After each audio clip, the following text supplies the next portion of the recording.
Hello everyone. Welcome to the lecture hall of RIGHTINT Adhesive Labels. I am the RIGHTINT R&D. First of all, we need to understand the meaning of what we are doing.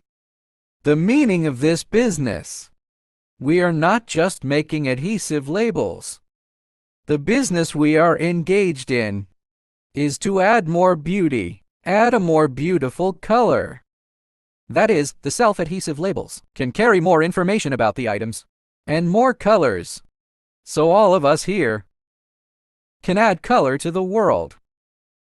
So in this industry, what we need to pay attention to most, it is a professional. Professionally is actually a polymer material.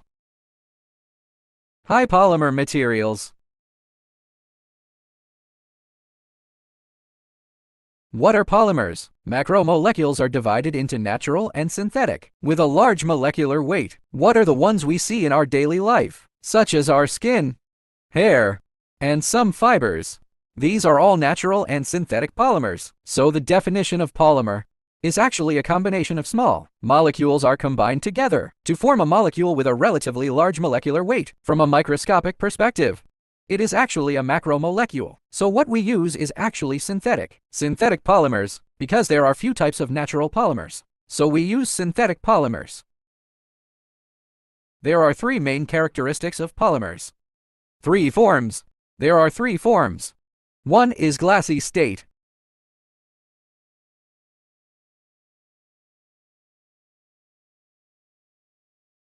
One is the rubbery state.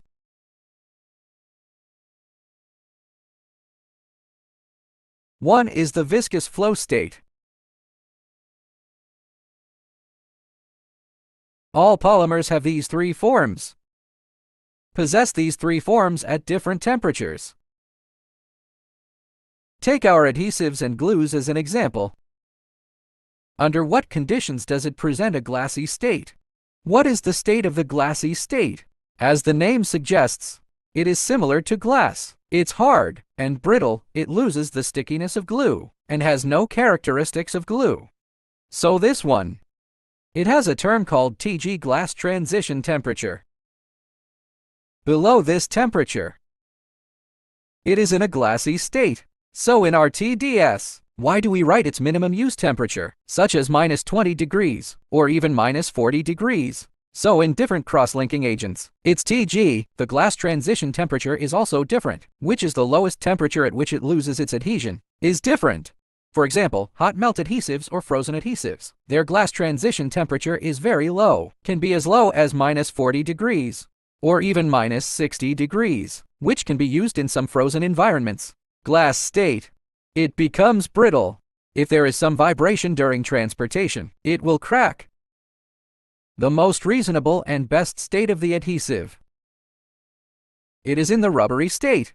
In this state, this is our normal temperature, or a little higher temperature. In this state, it is elastic and sticky at the same time. This is a piece of rubber. This is our normal temperature. Before coating, it's in a block. It has elasticity, resilience, and certain toughness. It has a certain stickiness, so when it is used normally, in this state, it's in a good state. Then the temperature is raised again. When the temperature is raised to the viscous flow state. Viscous flow state, it's a viscous state and can flow. This is our hot melt walking method. When the temperature reaches 180 to 100 to 200 degrees Celsius, it is in a liquid state. It can flow and can be coating. In this state, the maximum operating temperature of our TDS.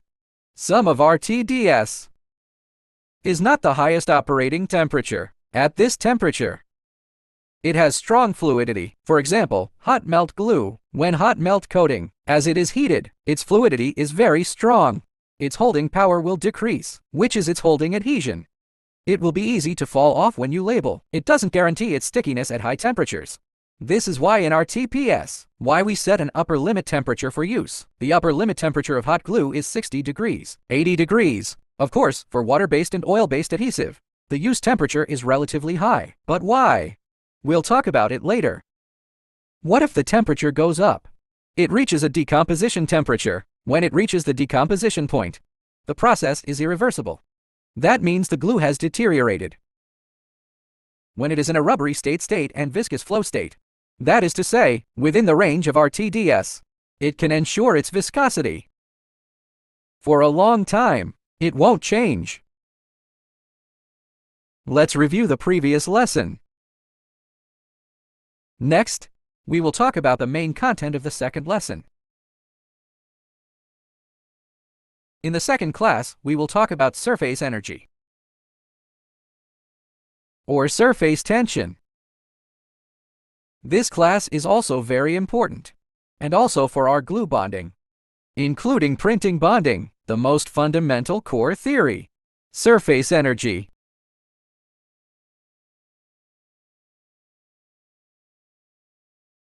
Or surface tension.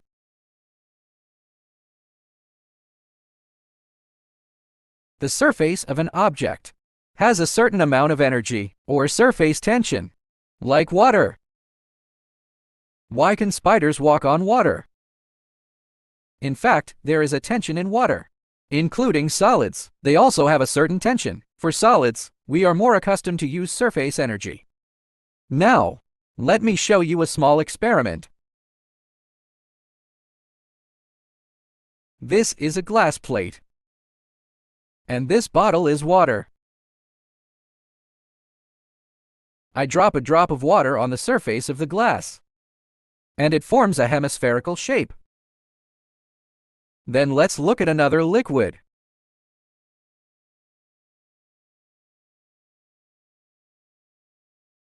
This is the solvent ethyl acetate.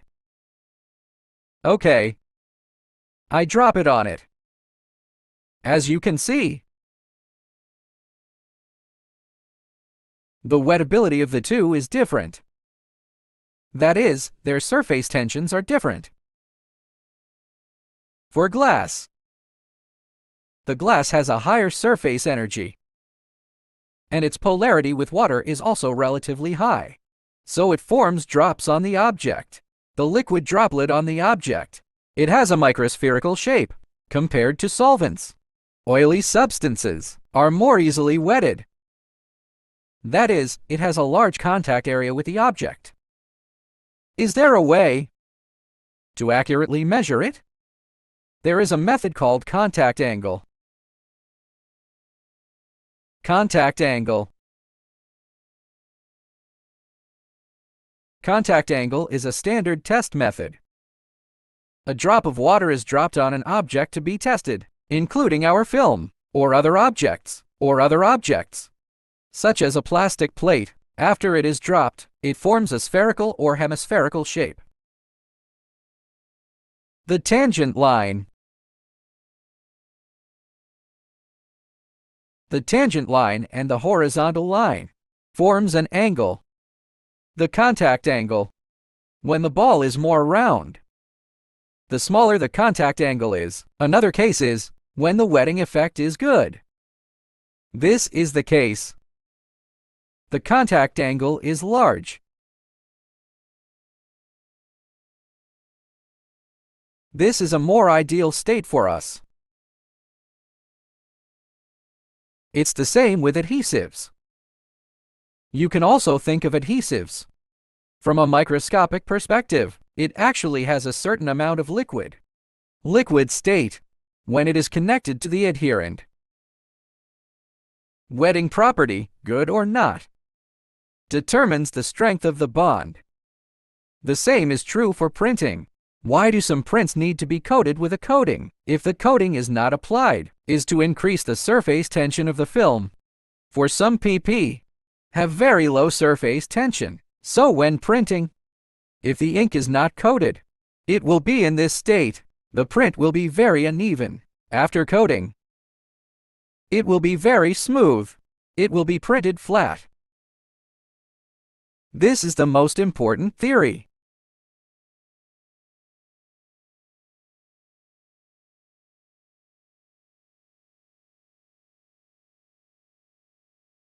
Another thing we need to remember is, for common objects we see every day, The order of surface energy from high to low.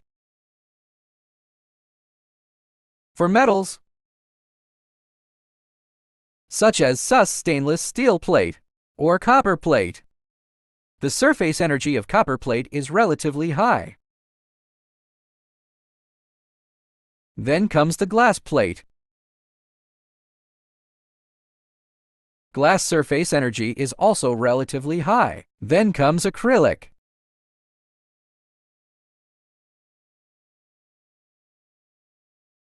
Then epoxy resin.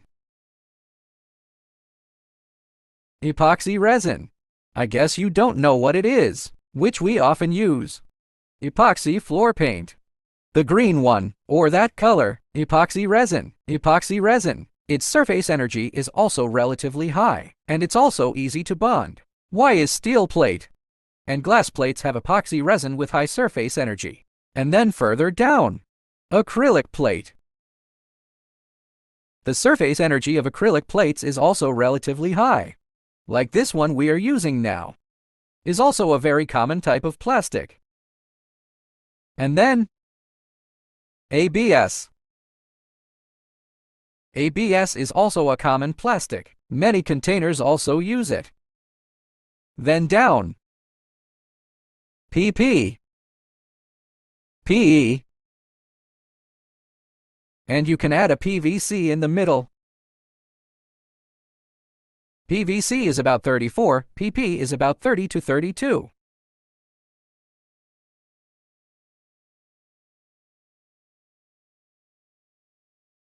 PE is 38 to 30.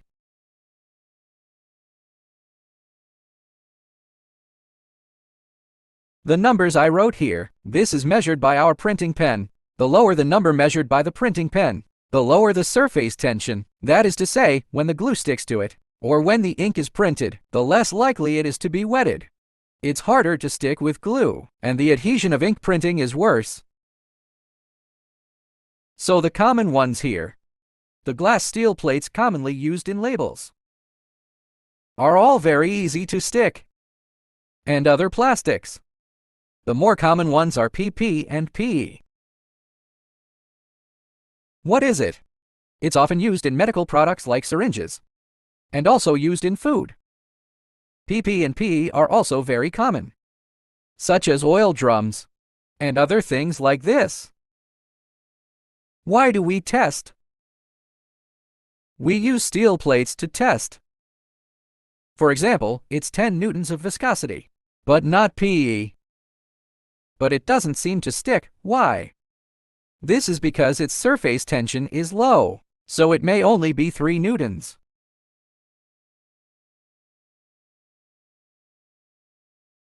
Is there a way to make it stick better to PE? So what should we do? We choose to use hot glue.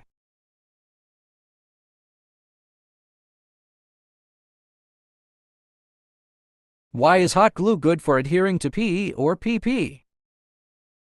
In fact, there is a very key word here, which is called like dissolves like.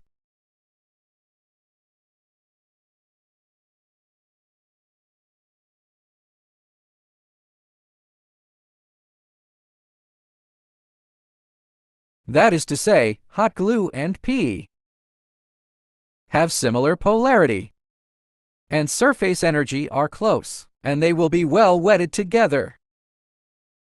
If you use acrylic, acrylic is at 36 or 40, which is what we call acrylic.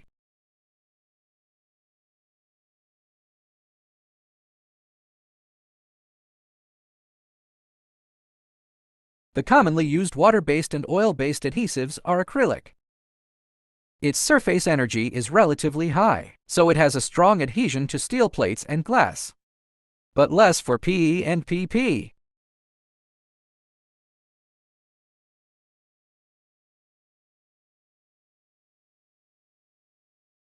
Then next time we will talk about this, why it has adhesiveness.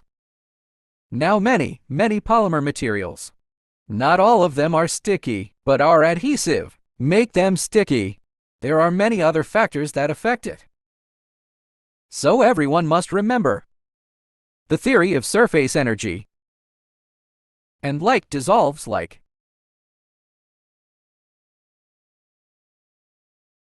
That is to say, when you communicate with customers. If he uses more PE, we must first recommend hot glue. Of course, we should also take into account hot glue. It has poor heat resistance because its nature determines its performance. It will not last long. Let's talk about it in detail. Why is the composition of hot glue closer to PE and PP, but different from acrylic? The main component of hot glue is rubber. Artificial rubber. The structure of artificial rubber is actually polyvinyl chloride based. Its surface layer itself is relatively low, which is relatively low, and PE and PP are also polyolefins. Their structures are very similar, which are like dissolves like. They look very similar, and they are easy to stick together. Then add some tackifying resins. Tackifying resin and some naphthenic oil.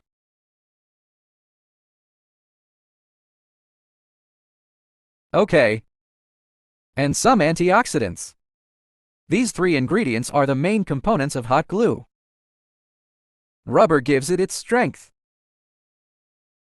elasticity, cohesion strength. Tackifying resin is responsible for increasing its viscosity. With tackifying resin, for example, if you don't add tackifying resin, the rubber's viscosity may only be 5 or 10 newtons. The addition of tackifying resin can reach 20 or even higher. Tackifying resin actually contains some polar groups.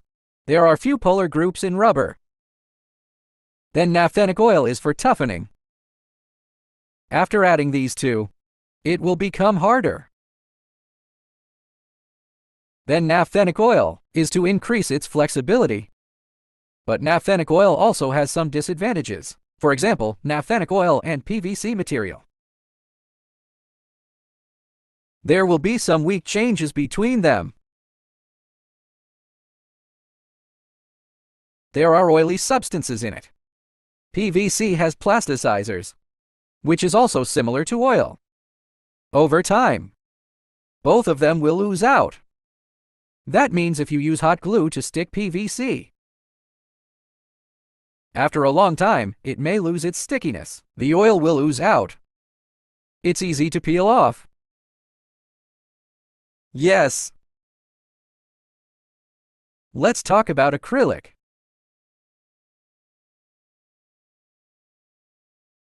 Acrylic is our acrylic adhesive. It includes water-based and oil-based. In fact, water-based and oil-based. It's just that the two have different production polymerization methods. Water-based. The advantage of water-based is environmental protection. Its main body is polymerized in water. The monomer of acrylic. What is monomer? What is monomer? A monomer is a small molecule. Are small molecules before forming the polymer. Under certain initiators or heating conditions, it polymerizes into a polymer. Its main body needs to be in water. In water, it can also maintain a stable and controlled state. It can also dissipate heat because it needs to be heated. It is exothermic during the polymerization process. But when it forms in water, the monomer itself is oily. It's actually oil-based. In fact, it cannot be dissolved in water.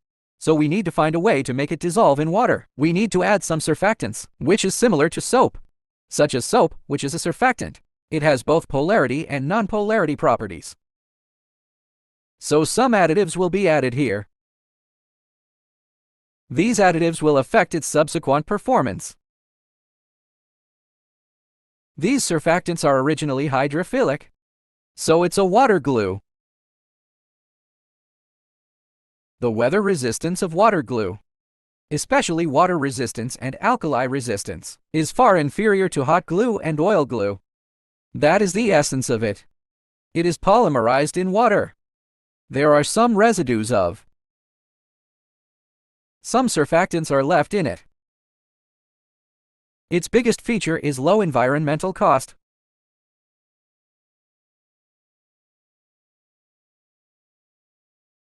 And it's water-based glue. Water-based adhesives generally do not attackifying resins, so its viscosity also has an upper limit. The upper limit is small. It is generally difficult to exceed 18 or 20 newtons. The oil glue is polymerized in the solvent. The solvent, organic solvent, is not environmentally friendly. But in the polymerization process of oil glue, it is relatively pure, because after coating, after the solvent evaporates, only the glue is left, without any other additives, and the polymerization process is relatively easy to control, and easy to design. Just like many single products, even if it is emulsified, can't be added to water. The designability of oil glue here. Its range is relatively wide, such as high performance, high, or some high strength ones. You can only choose oil glue. There is no way to control its environmental friendliness. If you want particularly good performance, it's linear. And oil glue will also add a curing agent.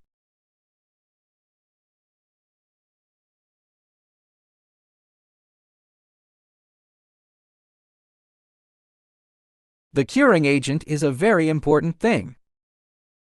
You can't just have glue, just glue. It is a long chain flexible thing. It can flow, so it's not good for holding power.